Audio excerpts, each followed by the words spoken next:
The Bermuda Triangle, one of the deadliest stretches of ocean on Earth. But what if there were an even deadlier one? In the Pacific, there may be. Why was this massive state-of-the-art ship suddenly lost with all hands? Nothing could be done to save them. What happened to this aircraft that vanished without a clue? I think an entrance to another dimension opened in this area. What deadly forces send sailors to their doom? It's really a terrifying experience for those that were on board. The world's most powerful navy knows the dangers well. The moment you stop respecting interfering in is when things go wrong. Join the search to fathom the Pacific Ocean's deadliest enigma. A quest that takes us over, on, and deep into the depths of the deep blue graveyard called the Devil's Sea.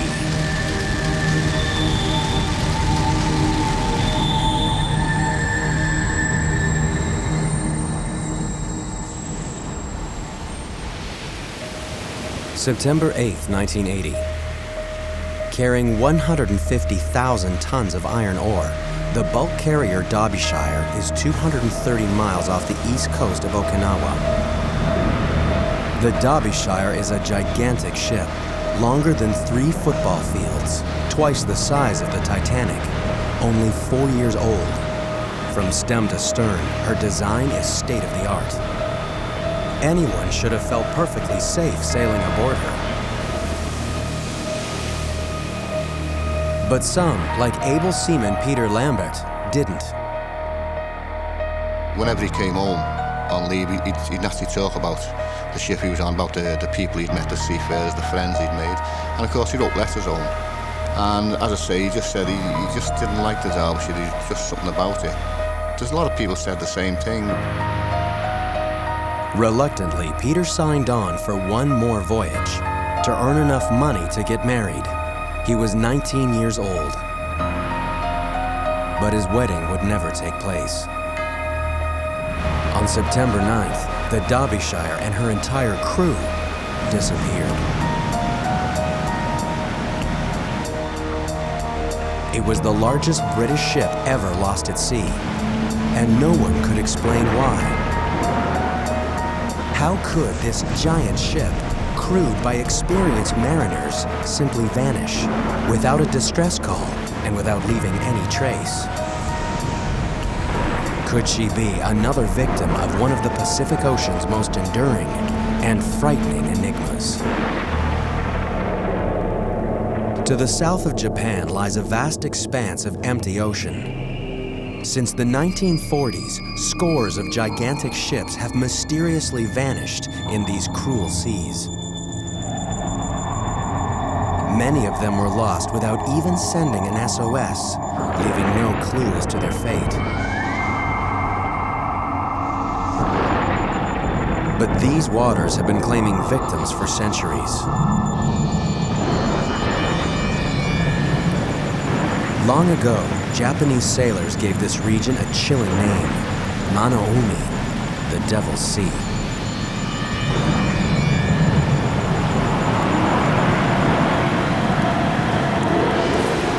Japanese legends tell of unknown forces that overpower the strongest of ships and great sea monsters that drag sailors to their death.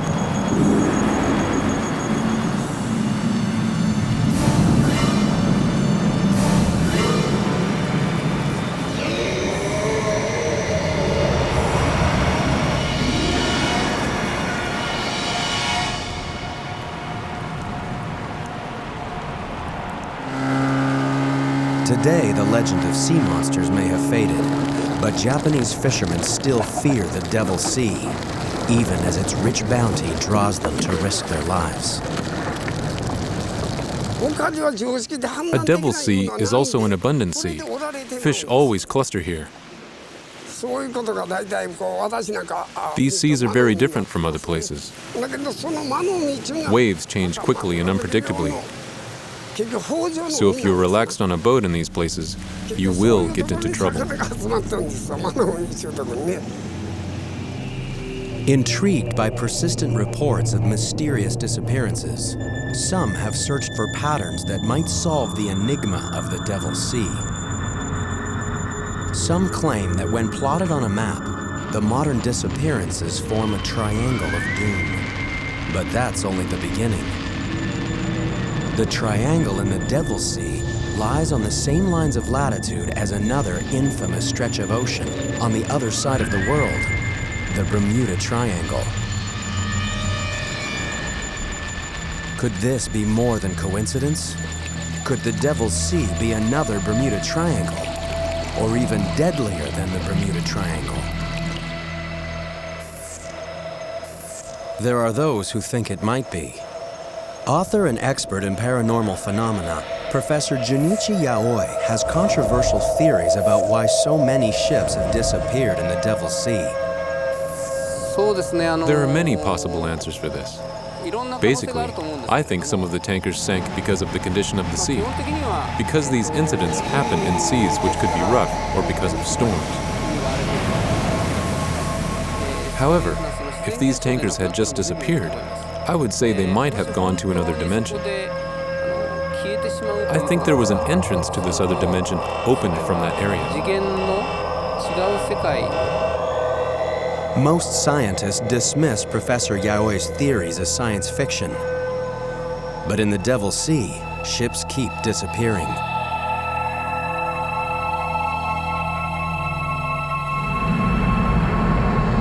January 2002. The MV Linjie, a Chinese freighter with 19 crew on board, fails to arrive at the Japanese port of Kagoshima.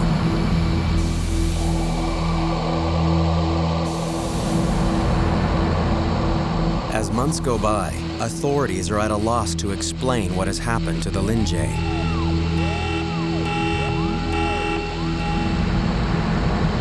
She has disappeared without a distress call and without leaving any signs of her fate.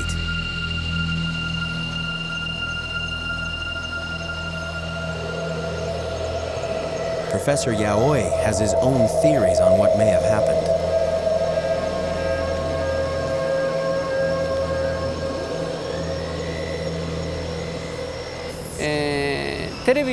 Let me explain it with an easy example.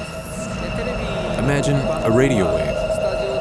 TV programs, such as a drama, a documentary, and news are made in a studio. When these programs are broadcast, their mode is changed to a radio wave, which we can't see nor touch.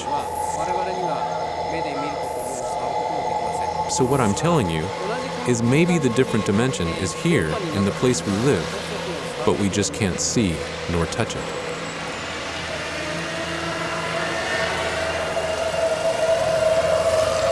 While some find Professor Yaoi's theories a comforting way to explain the unexplainable, maritime experts remain skeptical.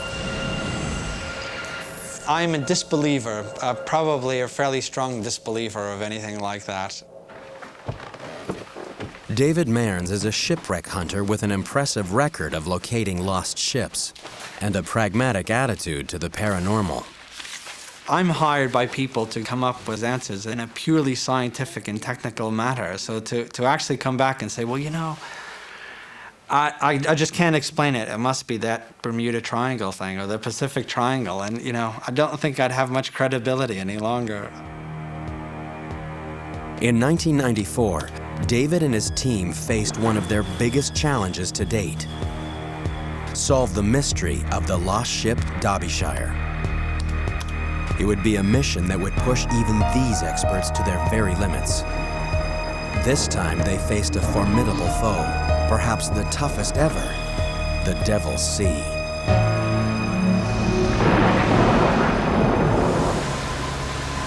The crews of Patrol Squadron 47 know how hard it is to find anything on this featureless ocean. The U.S. Navy's eyes in the sky are charged with anti-submarine warfare, surveillance, and search and rescue. There's really nowhere in this theater that we can't get to within a certain amount of time. We've always got a ready plane that'll launch within 1 hour. It's always available. So if there's any kind of search and rescue mission needs to be done, any kind of piracy activity, anything that has to be done, BP-47 get on station as soon as possible. The airmen know this region like the back of their hands. But even they can't explain everything they experience out here. There have been some stories, there's been some rumors about strange things happening on the aircraft. Acoustically, we pick things up that sometimes don't get recorded. You know, we'll hear something that sounds kind of funny. We'll get back, we'll play it on the recordings, it's just not there. Yeah, there's a lot of stories about seatbelts coming uncrossed, hatches open and closing by themselves in different areas you fly around. In a high-tech, high-risk job like this, it pays to be on your guard. The men and women who fly these unfriendly skies know that it isn't just ships that disappear out here. The skies over the Devil's Sea have claimed their share of planes. One mysterious disappearance more than any other haunts the crews that fly here every day. March 22nd, 1957, 4:48 a.m. A USAF C-97 Stratofreighter departs Wake Island, bound for Tokyo International Airport with 67 military personnel on board.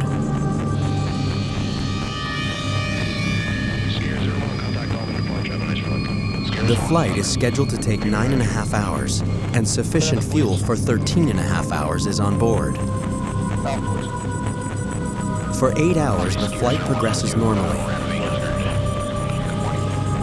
At 2:30 p.m., the pilot radios an estimated arrival time of 5 p.m. and adds that all equipment is functioning normally. Weather in the region is good. Flying conditions are nearly perfect. An hour and 15 minutes later, the pilot radios that he's 200 miles from Tokyo. Air traffic controllers expected the aircraft to arrive within 2 hours. But the C-97 never touches down at the airfield.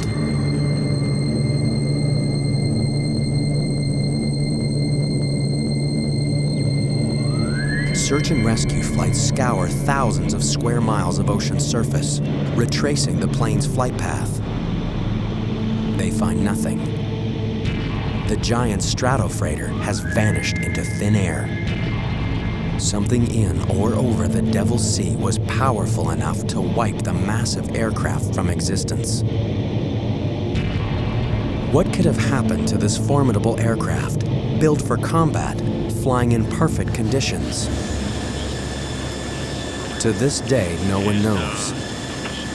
It remains a mystery, and an unknown hazard that the men and women of the military must accept in the line of duty. Normal radar altimeter is 1,500. The Devil's Sea hides its secrets well.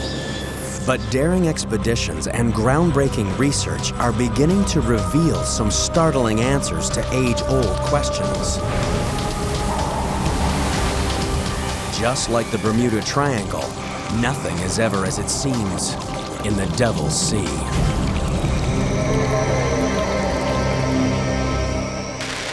The Devil's Sea, south of Japan, has earned a reputation as a Bermuda Triangle of the Pacific. Giant ships sailing through these waters have disappeared suddenly and without a trace.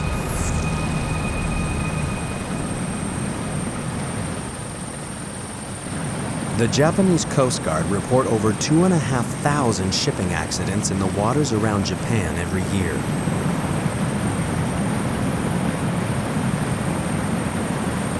These deadly waters are vast and unforgiving. The chances of finding a ship lost out here makes finding a needle in a haystack look easy.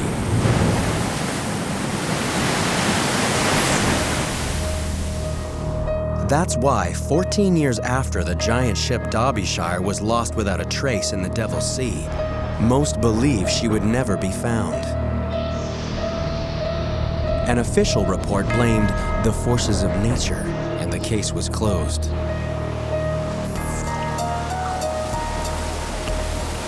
But the families of the Derbyshire's crew weren't willing to let them go quietly into the night. They wanted answers. All we wanted really was the evidence to prove exactly what happened to that ship and why 44 people had lost their lives. We were told the only way we'd get a real and full investigation is if we had new evidence, and the new evidence would only be the Derbyshire. And everyone was confident, the shipping industry that is, that would never find that ship. But the families refused to give up.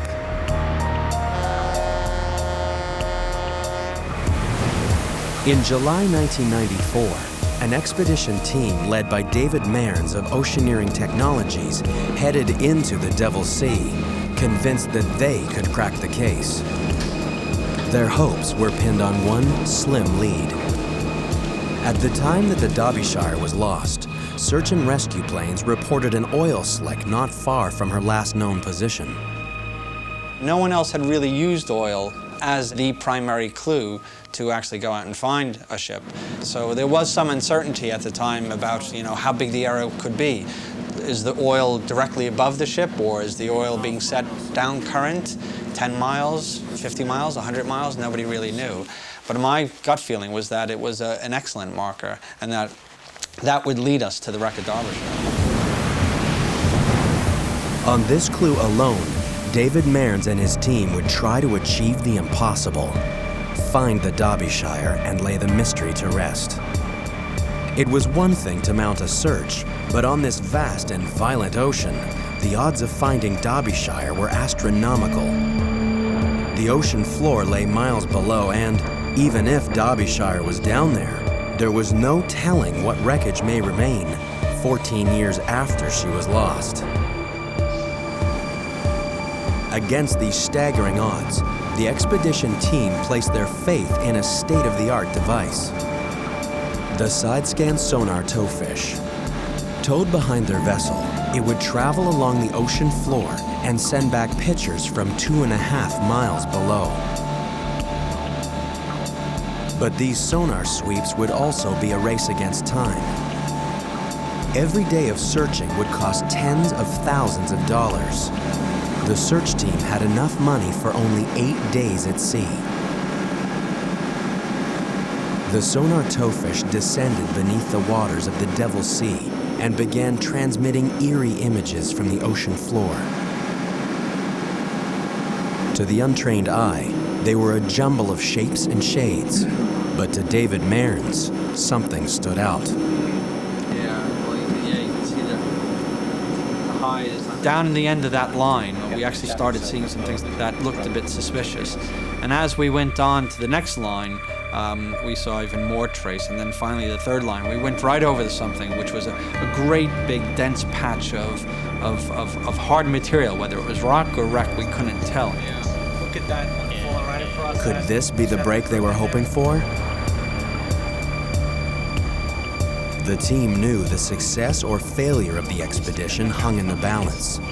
Everything depended on what they would see next, as the ship began its second pass. As we were approaching, literally right to the point of the sonar starting to pick up the images, we lost the towfish. Just ping, like that. So this very heavy, double-armored steel cable just snapped. And there goes our $600,000 towfish off the back of the ship, and we knew immediately it was lost. The sonar towfish, their best chance of success, was lying 2.5 miles below on the seabed. Time was running out. Round 1 to the Devil's Sea. And before a recovery can be attempted, a storm threatens on the horizon, and the team must batten down the hatches and brace for impact. They're painfully aware of what the weather can do out here. In living memory, a storm devastated the most powerful navy ever to sail the seas. Today, that same navy is armed with awesome technology and steeled by the lessons of history. But are these sailors destined to once again face the wrath of the Devil's Sea?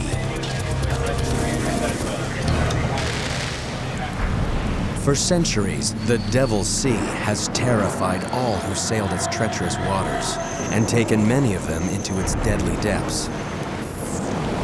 This is a place so fearsome, it spawned ancient legends of demonic forces and modern speculation that it might be another Bermuda Triangle. But since the middle of the 20th century, a powerful human presence has cruised its mysterious waters. At the end of World War II, the U.S. Navy 7th Fleet based itself in Japan and has ruled the Pacific ever since. The 7th Fleet sails Japanese waters without fear, at least of any human adversary. But these sailors know that if you drop your guard, the Devil's Sea can turn on you in the blink of an eye. A lot of times you have fair winds and following seas. That's as good as you get. You look out here on the horizon and stuff, we got a nice breeze, sun's shining. You know, if I wasn't in the Navy, I'd probably be out here getting a tan right now. But we could walk out here 4 hours from now and bam, just like that. It seems like the devil's beating his wife. So you never know what's gonna happen. To survive in the Devil's Sea, you have to know what it's about to throw at you. In this danger zone, the Top Guns aren't fighter pilots, but a handful of meteorologists who scan the sea and sky for any sign of trouble. For these men, failure is not an option. The slightest error could take them into the path of danger, and some of the most murderous weather the planet could generate will slam into their ships. It seems incredible that these powerful warships, built to repel the most daunting foes, could be so vulnerable to the assaults of nature. But the Devil's Sea has already shown what it can do to them. A tragedy that still haunts the Navy.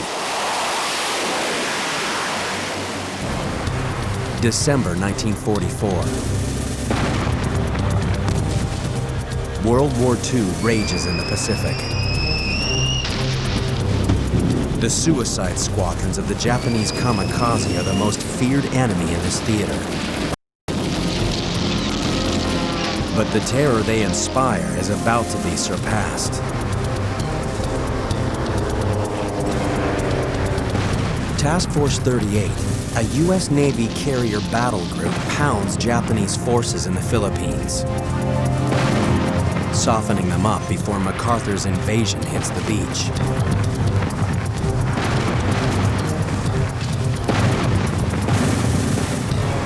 After 3 days of bombarding the enemy, they must break off the attack and steam into formation to refuel. But just over the horizon, a deadly force is gathering strength. A force far more destructive than anything the Japanese could throw at them. As the ships struggle to refuel in growing seas, they're stalked by the growing fury of a powerful typhoon. There's nowhere to hide as the storm strikes. Suddenly, the sailors of Task Force 38 are thrown into the fight of their lives. The seas were described as mountainous, very high seas, and of course the ships were rolling and pitching. The wind was between 50 and 75 knots with gusts of as much as 120. So the noise level was terrific, and of course the ships were moving from side to side and up and down. It was really a terrifying experience for those that were on board. In fact, there were some sailors who had faced the kamikaze menace and found that the typhoon was probably the worst experience of their lives. For the men of Task Force 38, the next 24 hours were a living hell. Storm-force winds and 60-foot waves pounded them, capsizing 3 destroyers, badly mauling 16 other ships, sweeping more than 200 planes off the carriers, starting raging fires below decks. When it was over, 765 American sailors were dead. It was the U.S. Navy's worst natural disaster of the 20th century. The mighty fleet limped back to port, bearing the scars of battle. The murderous typhoon had caught Task Force 38 by surprise. To prevent a disaster like this from ever happening again, the Navy set up weather forecasting stations throughout the Pacific. Today, the U.S. Navy Meteorological and Oceanographic Command in Yokosuka, Japan, is on high alert. There's a powerful typhoon brewing in the Devil's Sea. This deadly region is a typhoon factory. Its warm waters can generate as many as 30 killer storms in a year, maelstroms of 200-mile-per-hour winds, and waves up to 60 feet high, racing at 50 miles per hour across the sea, devastating everything in their path. Maximum seas associated with the storm at this time are about 28 feet. So we're keeping ships well clear of that area. We're keeping ships well clear of the coast of China, and they're expecting that storm to maintain winds of about 80 knots at gusts, 105 knots as it progresses west. When the winds surpass 170 knots, or 195 miles per hour, a typhoon becomes a super typhoon, one of nature's most devastating forces, and a naval forecaster's worst nightmare.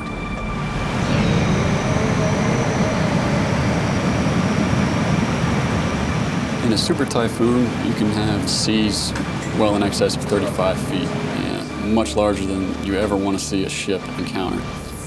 Very capable of sinking ships, grounding ships, destroying harbor facilities and housing on islands. Just absolutely devastating to anything that they encounter.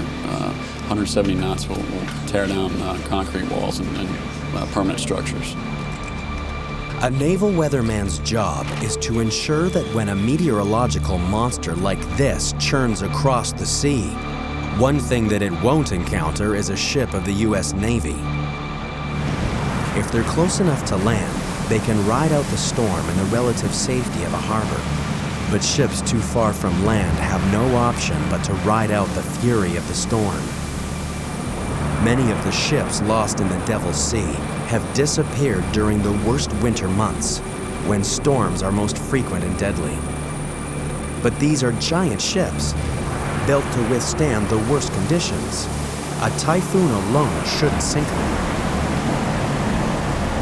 When the giant bulk carrier MV Derbyshire sailed into the Devil's Sea, it was September 1980, the heart of the annual typhoon season. At 10:19 a.m. on September 9th, the captain reported that Derbyshire was battling 70-mile-per-hour winds and 30-foot waves.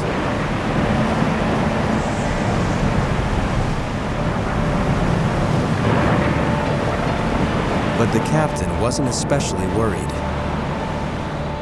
He was confident that a ship as large and well-designed as his should have no trouble surviving even such severe weather. He radioed that their arrival in port would be delayed by no more than a few days. Instead, Derbyshire disappeared without a trace. How could he have been so tragically wrong? Could the answer lie buried beneath the waves? Violent forces lurk down here, forces that modern science struggle to fathom. Forces that may hold answers to the mysteries of the Devil's Sea.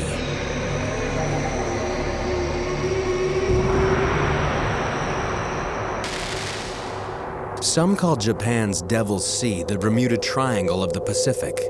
Ships and airplanes vanish here without a trace. Could the answers to the mysteries lie here, far beneath the stormy surface? Down here lurk powerful, deadly forces. Forces that imperil all who sail on or under the Devil's Sea.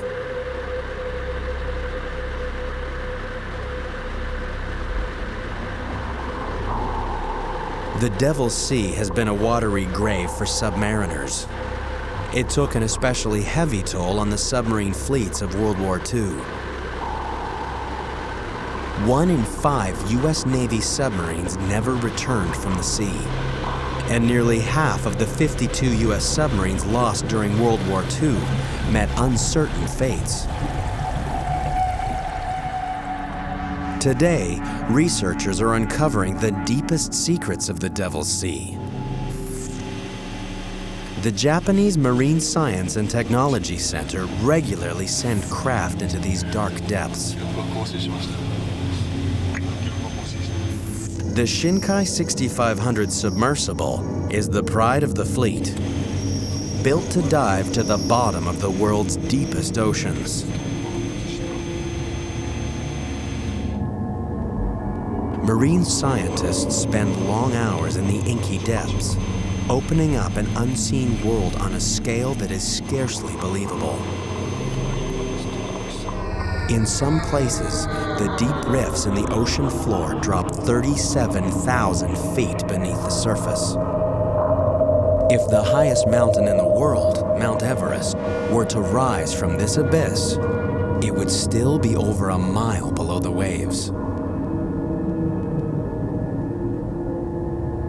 Researchers have only scratched the surface of this undersea world. Could this be the final resting place of the World War II submarines lost to unknown causes? There is no telling what these shadowy depths could hide.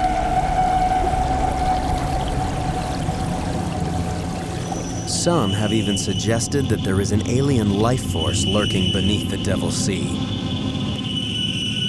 One account from a Russian research scientist was widely reported in the paranormal press. On August 18, 1980, the Soviet vessel Vladimir Vobirov was returning from a research mission off the coast of Japan. Expedition leader Professor Platonov claimed he was on watch when suddenly an unidentified submerged object burst from the sea and circled the ship. According to the professor, it was cylindrical in shape and scorched the area with a blinding blue light.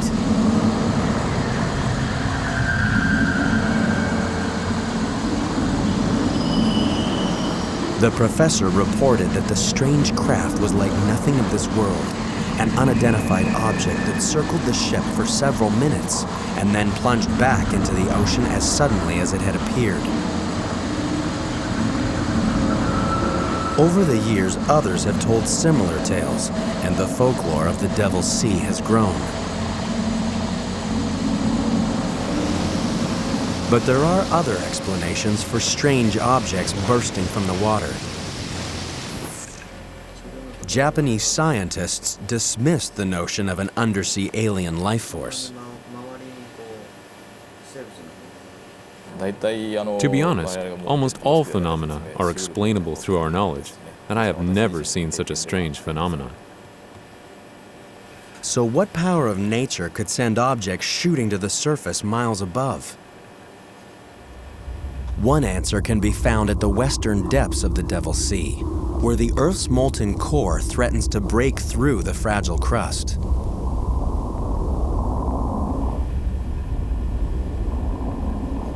Without warning, violent forces can burst from the ocean floor and then disappear just as quickly, leaving no evidence of their fury. Except perhaps the mystery of a vanished ship. In the 1950s, a New York Times report on a mysterious disappearance first brought the world's attention to the Devil's Sea.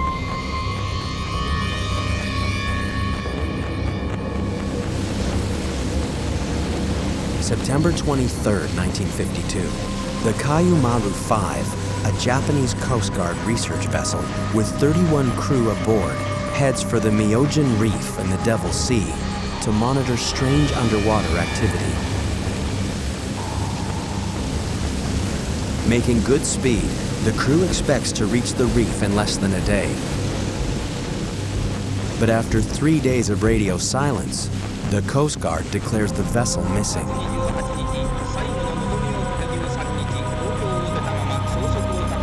Ships in the area change course to search for survivors. None of the Kayumaru's crew is found. The mystery deepens until, by chance, the searchers witness a violent natural phenomenon.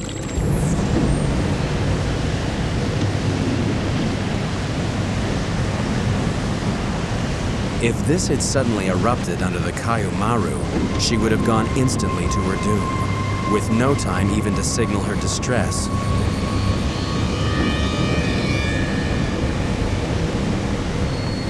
Searchers found a few scraps of wreckage, but none of them bore a ship's name, and there were no survivors to tell their tale. The fate of the Kayumaru would remain a secret of the Devil's Sea. Grieving relatives were forced to accept that the ship was simply gone, and with it, their husbands, sons, and fathers.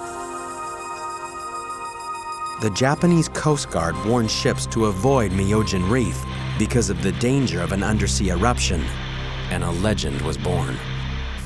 But rumblings in the depths can kill in more ways than one. When an earthquake strikes Japanese coastal towns, residents run to the hills. An earthquake on the seafloor sends a shockwave racing to the surface. A bulge of water is displaced and moves swiftly through the ocean.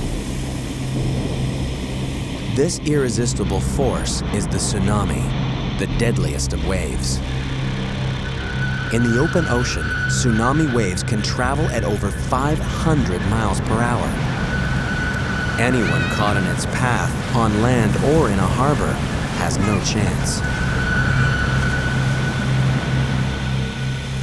As a child, Takao Suzuki was one of the lucky few when a tsunami annihilated his village. It was terrible. At 12 o'clock, the earthquake struck. A few minutes later, the tsunami came. People tried to escape. The people who died were not so far away from us, but they were killed.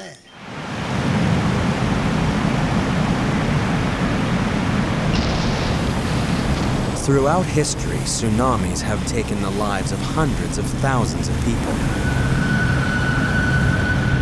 Today, tsunamis still wreak havoc along the coast of Japan. And all too often, people don't realize the threat they pose until it's too late. No one is more aware of the awesome force of the tsunami than Chip McCreary of the Pacific Tsunami Warning Center. Even a 10-foot tsunami is quite destructive because sea level will rise by 10 feet and it'll stay high for 5 minutes, 10 minutes, 15 minutes. And during that time period, of course, a lot of water rushes on shore, and it can rush on shore with a high velocity. This not only floods areas, but the force of the water knocks things down and picks up debris, which in turn acts as battering rams. It's no wonder that some have suggested that these monster waves could be responsible for the ships missing in the Devil's Sea. But those who know the tsunami best say it's unlikely. A big destructive tsunami might only be a meter or less in height out on the open ocean, and because these waves have very long wavelengths, the time it takes for the wave to go up and then go back down is a long time. It might be 20 minutes, even up to an hour. So this slow rise and fall of the sea out in the middle of the ocean is quite unnoticed.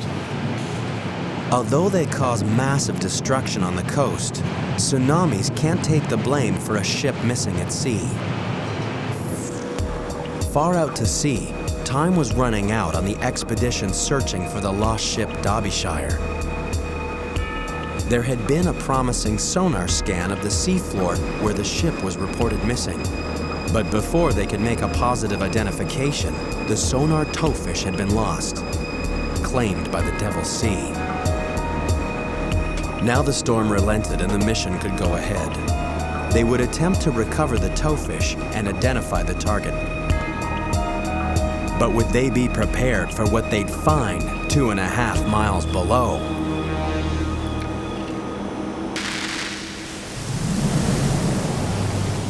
Nothing is safe in the Devil's Sea, thought by some to be the Bermuda Triangle of the Pacific. Ships disappear from the surface, submarines dive to their doom, aircraft vanish from the skies. Some blame unnatural forces, some the forces of nature. There's no doubt that this is one of the deadliest and most mysterious stretches of ocean in the world. And one piece of the puzzle was proving to be frustratingly elusive.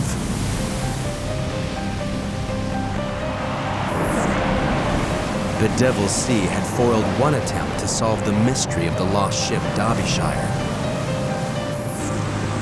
The expedition team had lost their sonar towfish just as it was beginning to transmit images of a suspicious formation on the ocean floor. Now they would launch a rescue mission, a desperate attempt to recover the towfish and identify the target below. The team readied their remote-operated vehicle, or ROVE. This mission would push it to its limits. Would the ROVE's titanium frame withstand the crushing pressures that it would encounter as it descended? A few slender cables were all that kept this high-tech submersible tethered to the ship. If anything went wrong 2.5 miles down, there was nothing anyone on the surface could do. So the tension was incredibly high. You've got a very expensive piece of equipment sitting on the seabed, and there's a wreck down on the seabed that you know it's the wreck you want, but without that picture proving it, no one will believe you. So if you had come back, without being able to do that, you'd have failure on every single front. We recovered our towfish, which was technically a very difficult thing to do, picking up this 1-ton probe and bringing it onto the deck. And then we had to dive on the target, and we had about 6 hours of time left before we actually had to leave. The anxiety on board grew as never before seen images appeared out of the gloom. The ROVE picked up a trail of glittering iron ore, the cargo the Derbyshire was carrying when it disappeared.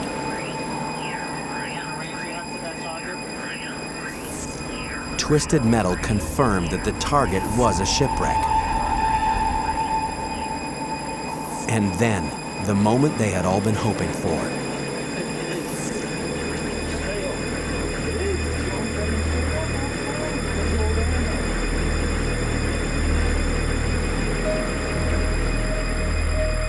Proof at last that the mighty ship had not simply disappeared, that behind this mystery at least, there lay an answer. Finding a shipwreck is a fantastic feeling. People had predicted she'd never be found. So, the moment that you actually start seeing wreckage, to be able to see that image is a great feeling. For Paul Lambert of the Derbyshire Family Association, the news brought relief and a sudden crushing sense of loss.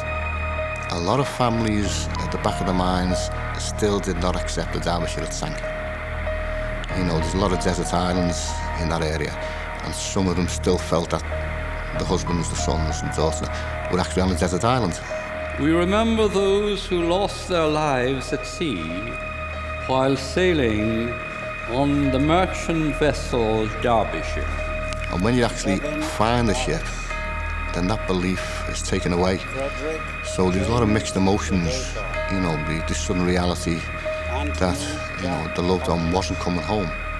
Even though it was 14 years after the ship had sank, they still held on to that belief.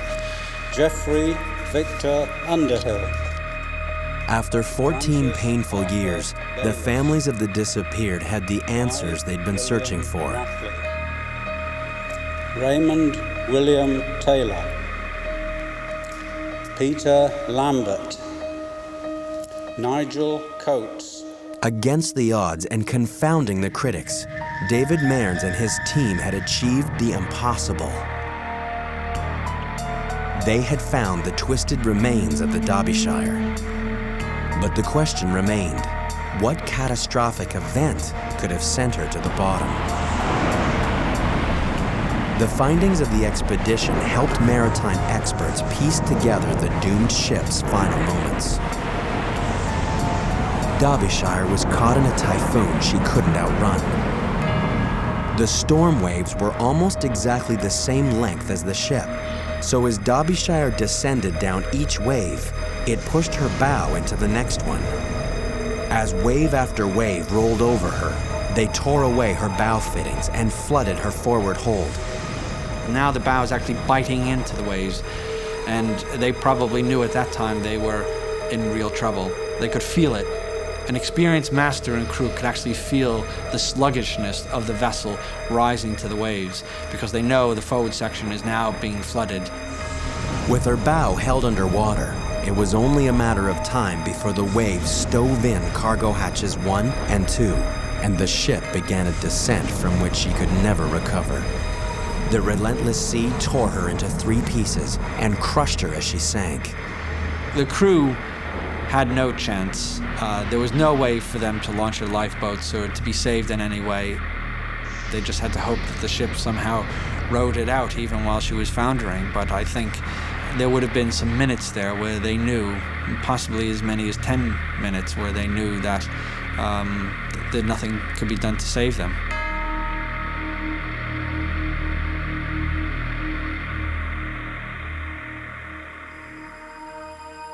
The last act of the expedition was to gently place a memorial plaque on the Derbyshire's foredeck, inscribed with a prayer for her lost souls.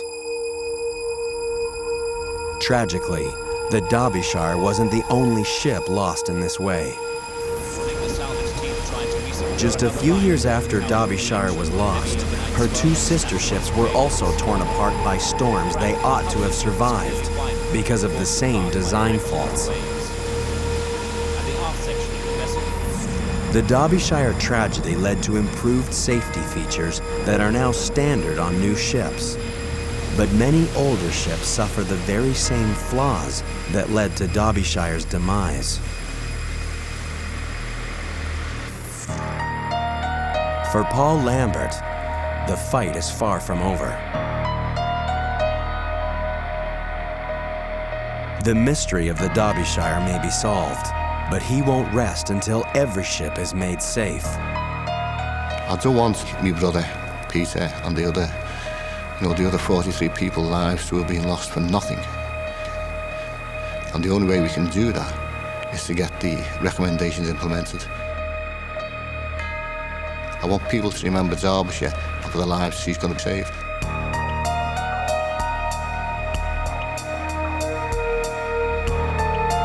It may be cold comfort, but there is some comfort in the knowledge that many mysterious disappearances can be accounted for. And every mystery solved improves the odds for the thousands of seafarers who venture out onto the Devil's Sea every day.